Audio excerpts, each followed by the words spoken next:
Well, hello, everybody. How the ever are you? Good. That's good to hear. Well, it's 2 o'clock, so I suppose we should get started, huh? Well, it's great to see all of you today. I hope you're having a good summer. Yeah? Having a good time visiting the library? Good. You know, there are all kinds of terrific librarians here, so pester them to get you the books you're looking for. Because they know where everything's at, so they can help you find exactly what you want. And it makes their day when they can find the book that you want and go, oh, that's a good thing. My name's Darrin, and I love a good story. I don't care if it's in a book or a movie or a play or TV or just sitting and talking to people and telling stories. I love stories. And today, I'm super excited because the theme this summer for summer reading has been Every Hero Has a Story. What a great thing for a storyteller. Because we do all have stories. And heroes are awesome. They come in all shapes and sizes. Now, the first thing I think about is superhero movies, right? Yeah. Do you guys like superheroes? Yeah. Good. Some of us do.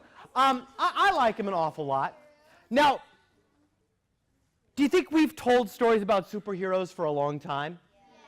Oh man, as long as we've been talking, we have told stories about superheroes. Now, they didn't always wear capes and tights, did they? No, but they show up over and over and over again in our stories. So I found a few stories today that I just love, and I'm super excited to get to share them with you. How many of you have seen Thor show up in any movies lately? Oh, good, a few of you have. Now, you may or may not know, Thor was long ago the Norse god of thunder and lightning. So he was the one in charge of making the thunder rumble and roar for the old Vikings. And Thor, of course, had his great big hammer, Mjolnir. And it was the sound of the hammer whacking on things that made the noise of thunder. Boom! Now, for Thor and the other Norse gods, they lived in Asgard, the world of the gods. There were all kinds of other worlds for them too. There was the world of the giants, Jotunheim, the world of men, Midgard. Thor used his hammer to protect Asgard from the giants, because those frost giants were always coming from Jotunheim looking for a way to attack. So that hammer was mighty, mighty important. Now, in the old stories, Thor is a big guy. For those of you who have seen some of the movies that he's been in lately, he's this big, strapping, long-haired, blonde dude. Yeah, Casey, you're smiling. All the ladies seem to do that about him. Now, in the old stories, he's a big guy with a big bunch of bright red hair and a great big bushy red beard. Man, I'm jealous. I always wanted red hair and a red beard. Nowadays my beard's white, so it doesn't matter anyway. But that was Thor. Now one night he went to bed, and as usual he put the hammer on his bedside table, right next to a stack of library books. And he lay down and goes to sleep. Of course, he's the god of thunder. So when he sleeps, I suppose he probably goes, but he wakes up in the morning,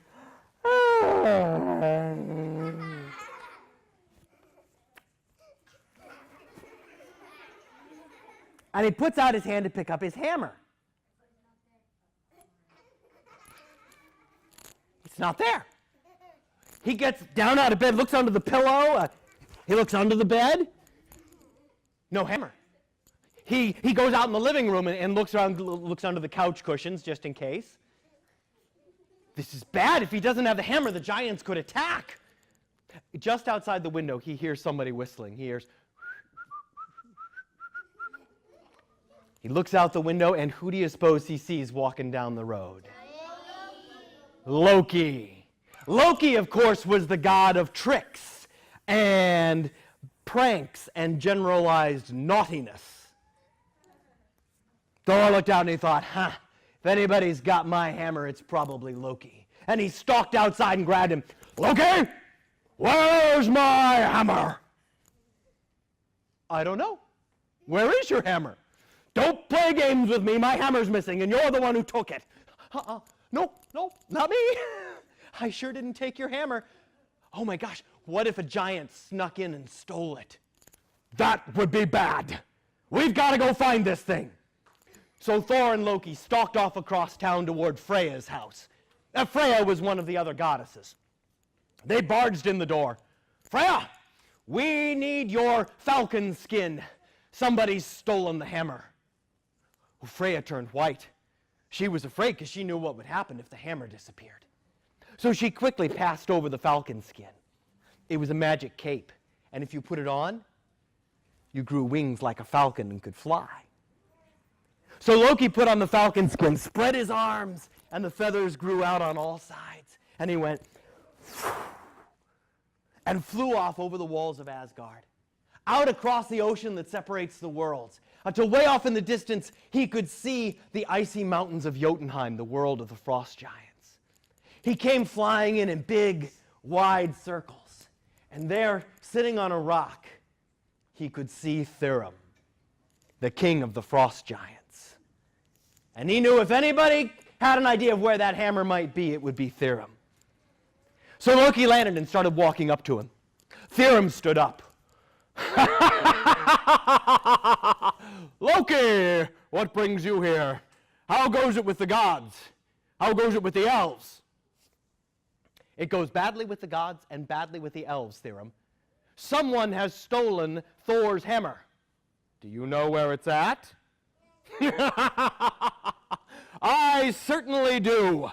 I've buried it 8 miles underground, and nobody's getting it back until I get what I want. Okay. Well, what do you want? Simple. I have most everything I want already. I've got silver, I've got gold, I've got great hunting dogs. What I don't have is a wife. I want to marry Freya, the goddess. Oh, you're serious. You want to marry Freya? Yes, I do. And nobody's getting the hammer until I get her. All right. I'll see what I can do. This might take a few days. Loki jumped up and flew away. As he landed back in Asgard, Thor came running up to him. Loki, where's my hammer? What's happened to it? Thor, I got good news and bad news for you. What's the good news? Good news is I found your hammer. What's the bad news? It's buried 8 miles underground, and we can't have it back unless Thurum the giant is able to marry Freya. Well, let's go tell her the good news. And so they went stalking across town. Threw open the door. Freya, put on your wedding dress. You're getting married. Am I indeed? And who's the lucky man? Not a man, Thurum the giant.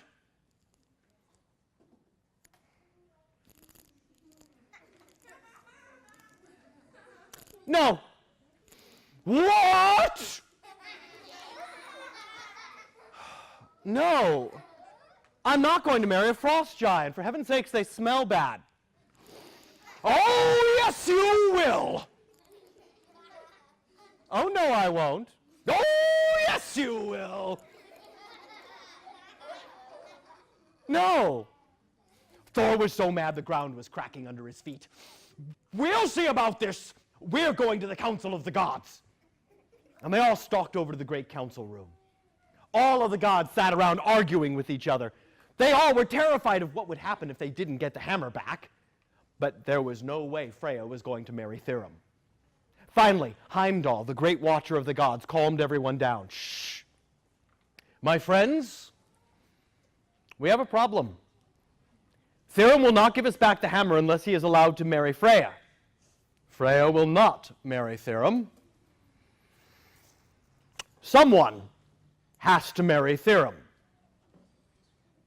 Thor, put on your wedding dress. What?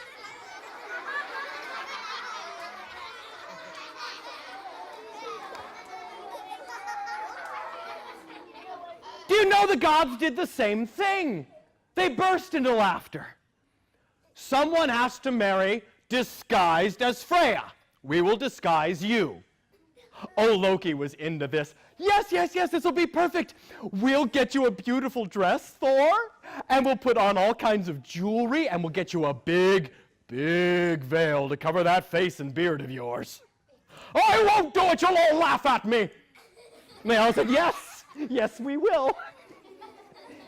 Finally, Thor turned to Loki and he said, if I have to be a bride, I'm going to need a bridesmaid. And so Loki had to be the bridesmaid.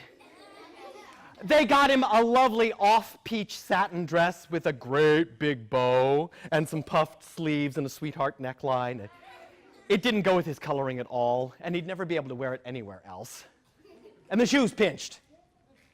But it was set, and they headed off. Now, does anybody know how Thor travels when he goes from place to place? What do you think? The Rainbow Bridge. Sometimes he can cross the Rainbow Bridge. He uses his hammer. In the movies, he uses his hammer, spins it around, and boom! But of course, he doesn't have his hammer right now. Flies. Not by flying. What's his name? Haha. He takes a chariot, you know, a two-wheeled cart pulled by horses. But, Thor's chariot is not pulled by horses. Not by Pegasus. Not by Odin. By his two goats. Yeah, how did you know? I've watched every single Thor movie I can think of. He knows. It's pulled by goats. Can you imagine? So they whipped up the goats and off they rocketed. As they're coming into Jotunheim, Thrym looks up. Oh, she's a-comin', boys! Quick, get things ready for the wedding. As the bride landed, Thrym came up to her. My word, you're a beefy gal, aren't you? Come on, you're the most beautiful thing I've ever seen. Thor allowed himself to be led into the hall. They sat down at the banquet tables. Thrym clapped his hands, and out came the waiters with huge trays of beautiful, dainty things for the ladies. They set them down in front of the bride, and she went,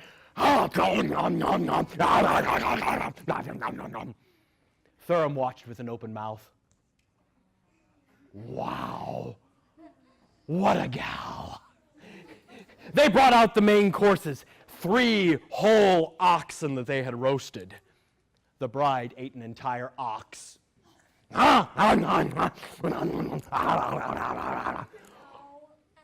She's got an appetite to her. Oh, I like that in a woman. Loki was afraid that the giant might be getting suspicious, so he piped up, you know, Thrym, she's so excited about getting to marry you. She hasn't eaten in 8 days. Yeah, she's got an appetite. Then they brought out the drinks, and the bride drank an entire barrel of mead. Glug, glug, glug, glug, glug, glug, glug, glug, glug, glug, glug, glug. Burp. Wow, what a gal. I gotta take a peek under that veil. And he lifted up a corner of the veil and went, whoa, those eyes, they sparkle and snap like fire. Loki jumped in again. Oh, Thrym, she's so excited, you know. The poor thing hasn't slept in 8 days. It's a wonder. She's just thrilled about marrying you. Well, and what are we waiting for? Boys, bring in the hammer. Let's have a wedding. And they brought in the hammer, and they laid it down on the bride's lap. No sooner did it touch her lap than Thor whipped off the veil, grabbed up the hammer, and started swinging. And by the time they were done, there were not many giants left standing up. And they climbed into the chariot, whipped up the goats, and headed for home. And that is the story of Thor's wedding. There you go.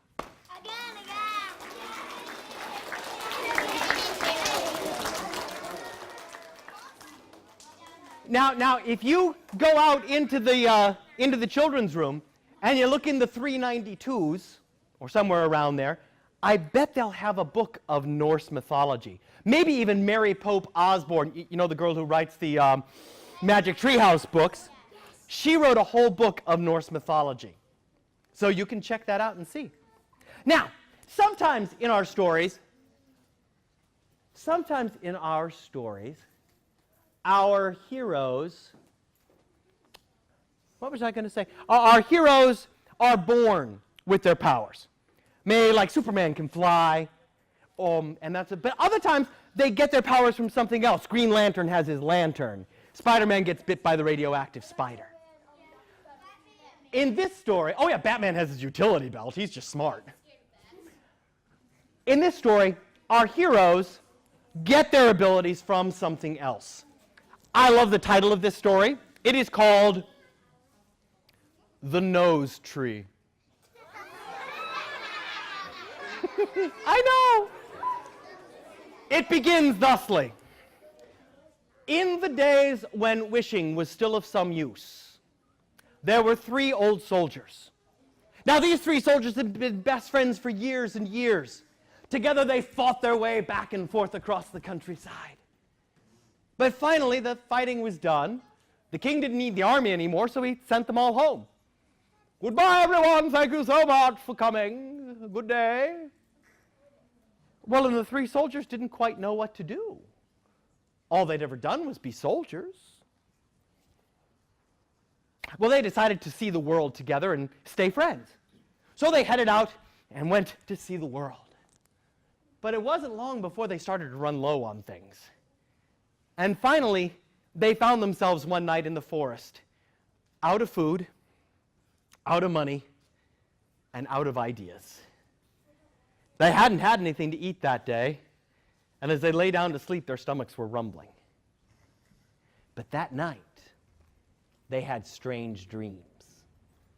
In the morning, the first soldier jumped up, and he said, Fellas, it's amazing.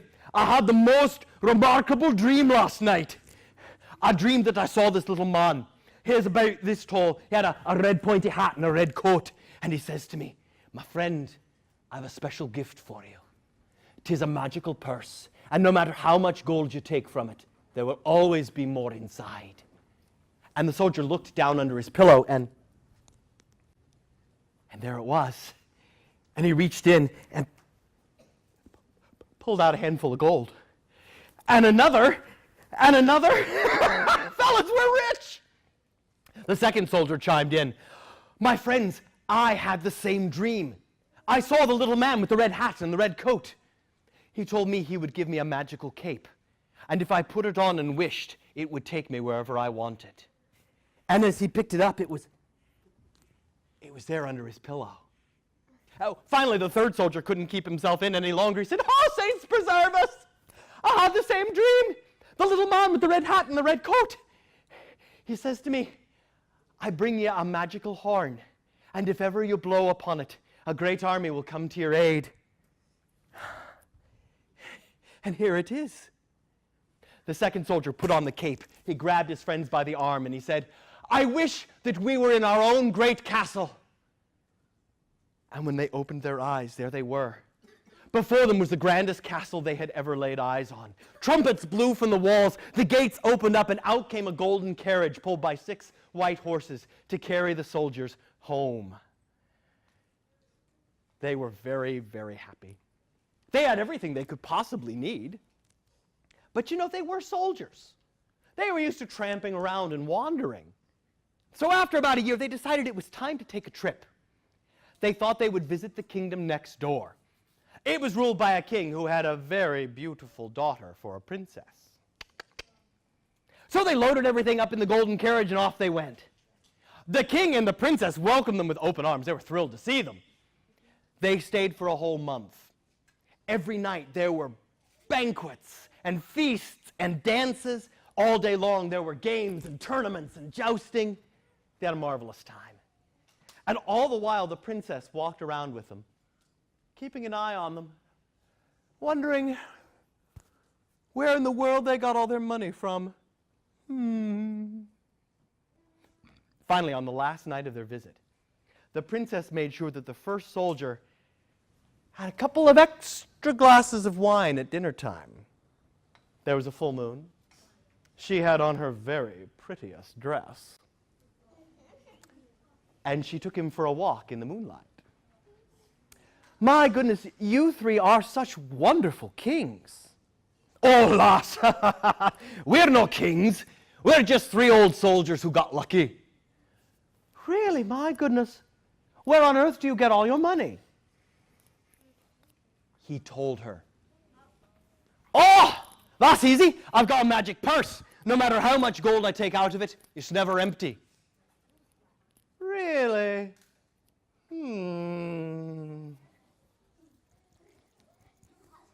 She got a devious idea.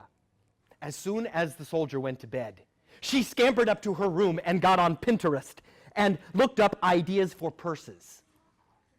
She found a pattern and all that night worked on one exactly like his. Just before dawn, she crept into his room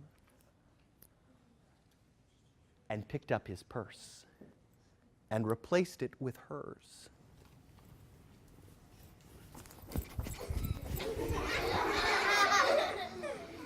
In the morning, the soldiers got ready and headed out. Goodbye, goodbye, do come again. Pleasure to see you all. When the soldiers got home and it was time to pay bills, the first soldier reached into his purse and he reached in and he felt around, but all he found was some lint and some old Jolly Ranchers. And what's going on? Why isn't it working? What the? Oh no, I think the princess must have stolen it. The second soldier said, do not worry, I will use the magic cape. I will go to her rooms and get it back. And poof, he disappeared. When he reappeared, he was in the princess's room. And he said, Princess, you have stolen our magic purse. We demand that you return it to us. Now, the princess was no dummy. She did exactly what she should in this case. She screamed, "Ah! Guards, guards, help! There's a man in my room!" As the guards came running, the poor soldier got scared. He wasn't used to using the cape, so he forgot to just wish himself away. He ran and jumped out the window. Yeah, poor guy. And as he went out the window, his cape got caught. And the princess walked over to the window and picked it up and put it on.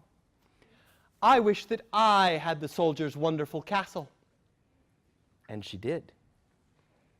But the soldiers didn't give up yet. No, sir. The third soldier, he said, "Dinna worry. I shall take the magical horn and I'll summon my army and we will get back our treasures."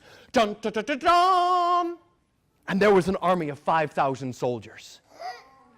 And they marched on the castle. That night they camped outside the walls. In the middle of the night, the princess got up and put on her cape and disappeared. She reappeared inside the soldier's tent. She crept up alongside, picked up the horn, and disappeared. Back in her room, she went, dun, dun, dun, dun, and the army was hers. And the three soldiers, they were right back where they started from. But they weren't downhearted. They set out to see the world again. And they tramped through the forests and over the hills until at length they found themselves out of food and out of money and out of ideas. It was about lunchtime and they sat down under some trees. And the first soldier looked up. "Oh, now there's a luck, boys. Look at that.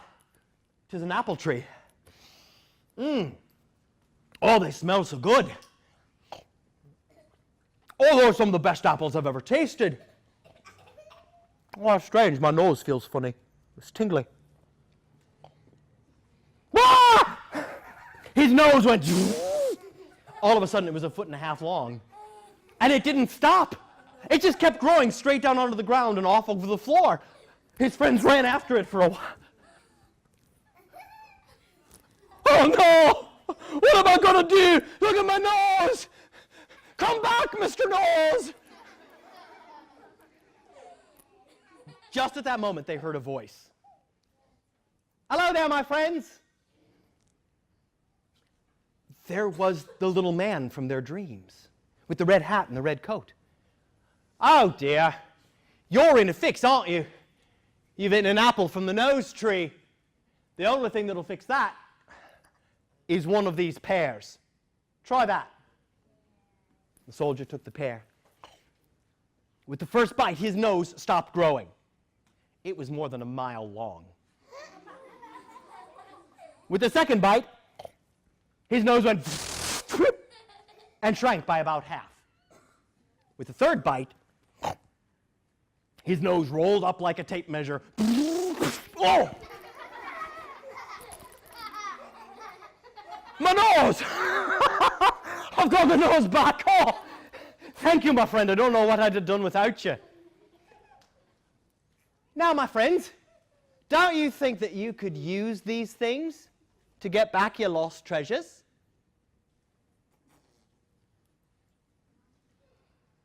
And the soldiers ran and started picking apples. Soon they had a big basket of apples and a little one of pears. They headed straight for the princess's castle. They put a big red bow on the basket and a note. To the princess, from your secret admirer. When they sent the basket in, she picked up an apple. Oh, these are the most beautiful things I've ever seen. And oh, they smell heavenly. Oh, should I eat one right now? Yeah. Oh, yeah. Oh, these are divine. My goodness. Oh, how strange. My nose feels so funny. Ah! Off went her nose. Guards! Guards! Help! Help! Her nose went racing down the hall. As the guards came running in this way, her nose was going that way. Her nose went down the stairs, through the great hall, out through the gates of the castle, and down through the town. The king took part of the army and sent soldiers racing along beside her nose. As it grew longer and longer, he stationed soldiers all along her nose to keep people from stepping on it by accident. It grew and grew and grew for 4 days. It was well over 100 miles long. Finally, the first soldier appeared disguised as a doctor. Oh, Your Majesty, I've heard about your daughter's condition. I think I can help. And so he was led into the princess. Oh, princess, it's as I feared. You've eaten an apple from the nose tree. There's only one thing that can cure that. And he pulled out a bright red apple. You'll have to try one of these apples. The princess took it and took a bite. And her nose grew twice as fast. Oh, no, no! The soldier took off his disguise. Oh, princess, you've stolen from us. Now you give us back the things you took, and we'll give you the cure. Oh, I'll do anything, guards, bring it quickly, please. When the soldier had back the purse and the horn and the cape, he said, thank you, Your Majesty. We'll send you the cure directly. And he disappeared. 2 days later, they sent over a basket of pears. Her nose was nearly 300 miles long. She took a bite. Her nose stopped 10 feet away from the ocean. She took a second bite. It shrank to 150 miles. With the third bite, like a tape measure rolling up her nose, went.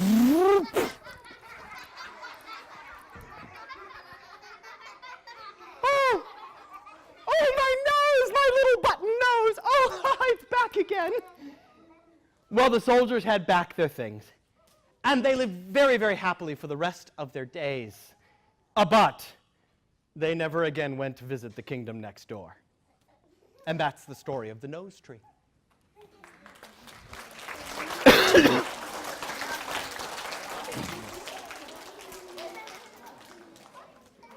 I love that story. Now, sometimes the problem is too big for one person to solve. Yeah, we know that from our own lives, right? We often need help from other people. But you look at, say, the Avengers. Yeah, Iron Man couldn't solve the whole problem on his own, or Thor, or the Hulk. They all had to work together to solve the problem. And that story has been told over and over and over again for probably a couple of thousand years. This version of it is called The Tall Man, the Broad Man, and the Man with Eyes of Flame. And it begins this way. Long, long ago, so long ago that it was in the days when cats wore shoes, when toads croaked in old grandmothers' chairs, when donkeys wore spurs and clashed them on the ground, and when rabbits chased dogs. So you know it was a very long time ago. Long ago, there was a princess. And you know, like you all, princesses, she was beautiful. But we all know beauty's only skin deep. No, she wasn't just a pretty face. She was smart, like you. So smart, in fact, she was smarter than most of the men in the kingdom. We know that's kind of common, isn't it? Yeah. Well, this was proving to be a problem for her because she was having a hard time finding a husband. When it was time for her to marry, the king put out word, "Eligible princes may come and court my daughter." Prince after prince would ride up. "Hello there, princess. I'm terribly handsome. Would you like to marry me?" "Well, I don't know. Can you explain the Pythagorean theorem?" "No, but I look very good in armor." "You may go." More of them rode up. "Hi there, princess. You like the gun show, huh? You want to marry this?" "Oh, dear. Can you explain the allegorical significance of Dante's Inferno?" "No, but I've got a great six-pack." "You may go." "Daddy, it's not working. What are we going to do?" The king put out a proclamation. He solved problems. "Any prince who can show himself wise and smart by outwitting my daughter and keeping her in her room for 3 nights straight may marry her." Yeah, I know, it's kind of a weird plan, but that was the plan. But you know what? It didn't work. Prince after prince came to try the test, and they would sit down with the princess for the night. But invariably, in the morning, when the sun came up, she was gone. Nobody could solve the problem. Finally, the king decided to make it harder. He said, "Ahem. Any man who fails at this task will lose his head." Now, you would think that would slow things down, right? Who wants to lose their head? No. They came faster and faster. Prince after prince after prince came to try this out. And prince after prince after prince. Yucky. I know. And just to make sure people got the message, they stuck the heads on pikes along the road. Ew. Ew. Ew. Finally, word reached a distant kingdom where young Matthias was the prince. Matthias. And he said, "I can do this. I'm clever. I bet I can solve the problem and marry the princess." So he went to his dad. "Dad, can I go? Can I solve the problem and marry the princess?" What do you suppose his dad said? No. Of course. "No? Why, you'll lose your head." "No, I won't, Dad. I'm clever." "Oh, no. No son of mine is going to run around headless. What would your mother say?" But he went, "Dad, come on, please. I want to go." Because you know if you whine long enough, your parents will give in, right? No, don't even try that. Sakes. But his father did give in, and Matthias headed out to marry the princess. As he went along on his journey, he came upon a man walking along the road. And the man was the biggest, roundest, most rotund fellow he had ever seen. He said, "Good morning, my friend. Where are you going?" "Oh, I'm not going anywhere in particular." "Well, what is your profession?" "Oh, I have no profession, but I can do something that nobody else can do." "Really, what's that?" "I can puff myself up so big that an entire troop of soldiers would fit in my belly." And he went, "Oh."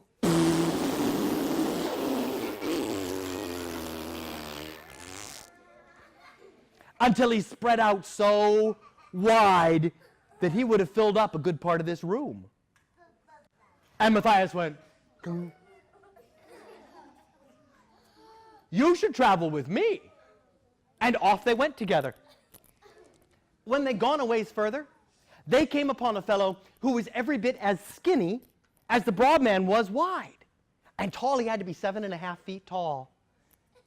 "Hello, my friend. Where are you going?" "Oh, I'm not going anywhere in particular." And what is your profession?" "Oh, I have no profession, but I can do something no one else can." "What's that?" "Without my feet leaving the ground, I can stretch up so tall that my head will be in the clouds."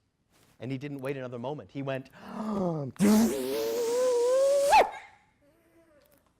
and sure enough, his head disappeared among the clouds.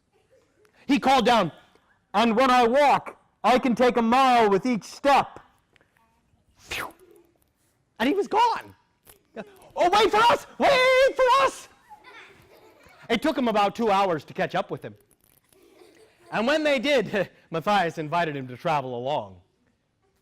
Toward the end of the day, they came upon a man in a forest, stacking up logs on top of each other. And they said, "Good day, friend. What are you doing?" "Ah, I'm just working on my afternoon workout." "Really? What's that?"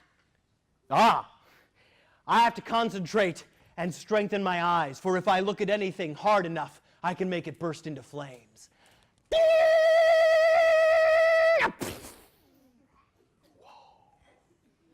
The stack of logs burst into flames. "You better travel with us." So off the four companions went. After several days of traveling, they reached the castle. They knew they were in the right place by the long line of heads on either side of the road. They were very nervous. But Matthias marched straight into the king. He knelt down and said, "Your Majesty, I am a humble man, come to solve the problem and marry the princess along with my 3 companions." And the king said, "No, no, no, no, no, no, no, no, no, no. No, the rules very clearly state that 1 person may try, not 4.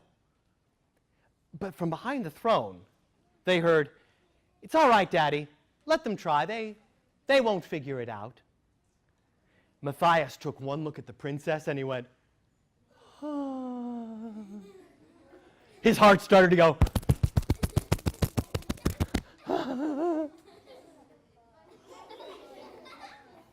She is the prettiest thing he'd ever seen. He was in love. Well, the king relented and allowed it. And off they marched along down the hallway with the princess. As they went, Matthias noticed that she kept looking back, going,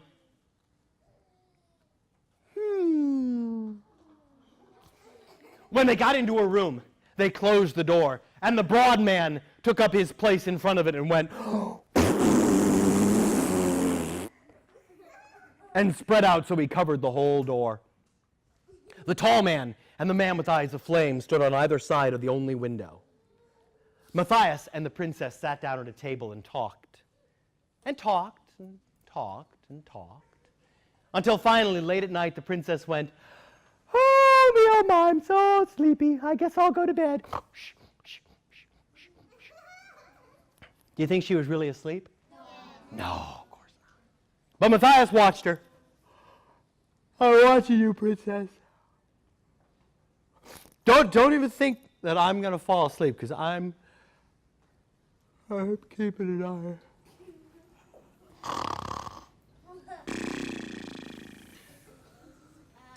When they were snoring soundly, the princess got up and she turned herself into a dove and she started to fly out the window. And she'd have made it too, but one of her tail feathers brushed against the tall man's ear. And he jumped up. There she goes, out the window. The man with eyes of flame went, ding! And now he did not roast the princess. She didn't make her into a rotisserie chicken or anything. He just singed the end of her feathers a little bit, so she landed on a tree branch. And the tall man stretched his arm out and picked her up and brought her back in and set her next to the prince. In the morning, the king came in, ready to cut off some heads. And there were Matthias and the princess talking together. Well, the second night went much the same way. The broad man went, the tall man and the man with eyes of flame took up their positions. The prince and the princess talked until the princess went, oh, my time to go to bed, good night. Matthias watched. I watched. Oh.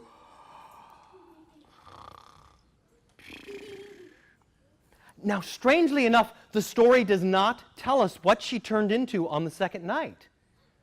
Does anybody have an idea of what she might turn into? What do you think? Another dove. Another dove? That's a possibility. What else? A bug to go under the door. Ooh, a bug. What do you think? A chicken. Bark, bark, bark, bark, bark, bark, bark. A blue jay. A blue jay. And one more. An owl. I think a bug sounds interesting. She turned into a little green beetle. One of those shiny ones that you see out in the garden. They're really pretty. And she started skittering across the floor to go down through one of the vents. But as she went, one of her little bug antennae brushed against the broad man's little toe. And in his sleep he went,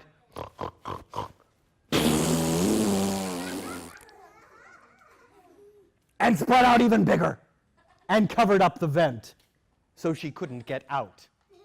And in the morning, when the king came to cut off their heads, there she was talking again. The king pulled her aside. Darling, now you listen to me. You had better use all the magic in your power to escape tonight. We don't know who this boy is. He could be a potato farmer. Do you really want to marry a potato farmer? Well, you know, after a couple of nights of talking with Matthias, she thought maybe she did. But still that night, everything went as it did. And they sat and talked. Until the princess went, oh, good night, I'm so sleepy. And Matthias said, oh, come on, that didn't work the first 2 nights. But he watched. No matter how hard he tried, he couldn't.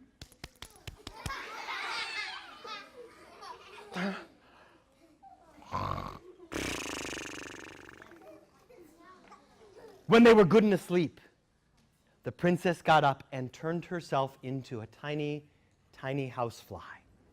And she began to fly toward the window, and she'd have gotten out. But one of her feet brushed against the man with eyes of flame's nose. And he woke up. Oh, she's going out the window. And he ran to the window and saw her change into a fish. And saw her drop down into a well. Guys, I know where she is, come on! And they all ran down the stairs. The tall man said, don't worry, I've got this. And he stretched his hand down 10, 20, 50, 100 feet to the bottom of the well, and sorry guys, I can't find her. Broad said, do not worry, I will get her. And he jumped into the well and went, stretched himself out like a great big bratwurst. All the water went, but no fish. I am sorry, I could not find her. I think we might lose our heads. But then the man with eyes of flame came over. Just a moment. The water in the well began to bubble and steam and boil until it boiled up over the top, and flop. Out flopped a little fish.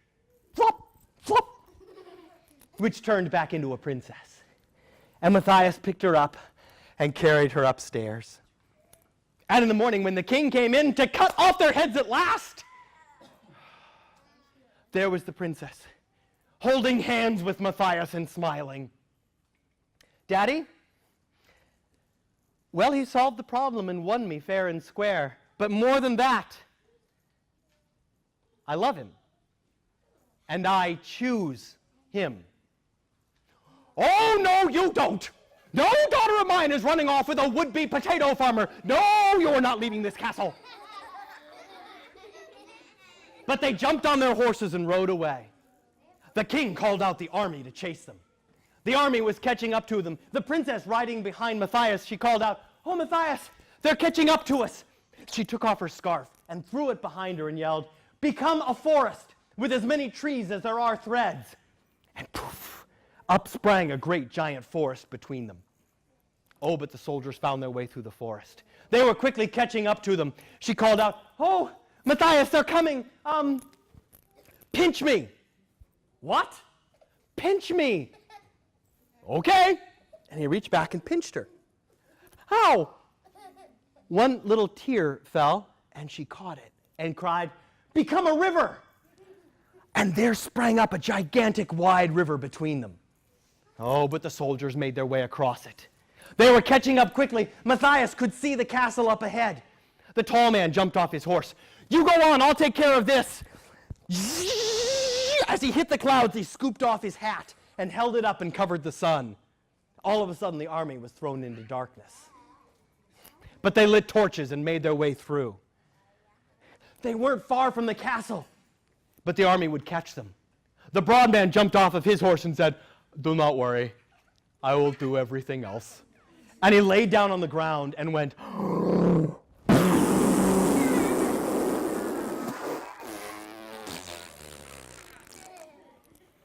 until he was so big, his mouth was 20 feet tall. The army was racing pell-mell toward the castle. They rode straight in the castle gates, or what they thought were the castle gates. 120 soldiers ran straight down his throat. And Broad stood up and went, burp. Back at the castle, the king came down to greet his son and his new daughter-in-law, and an hour or two later, Broad came waddling in. "Broad, where are the soldiers?" "They are safe right here." "Let them go now." "Yes, ma'am."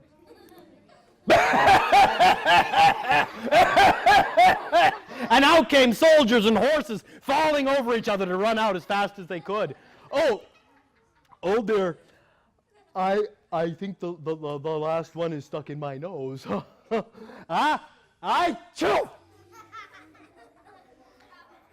I took the poor man a week to get clean. But they had a marvelous wedding, great big party, and of course, they lived happily ever after.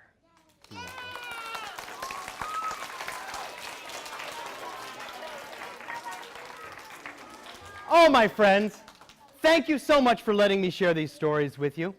As you go out into your summer, read all the books you can get your hands on. And if you are lucky enough to spend time with grandparents, ask them to tell you stories about what life was like for them when they were your age. Or even better, ask them to tell you about the silly things your parents did when they were your age. Meanwhile, thank you very much.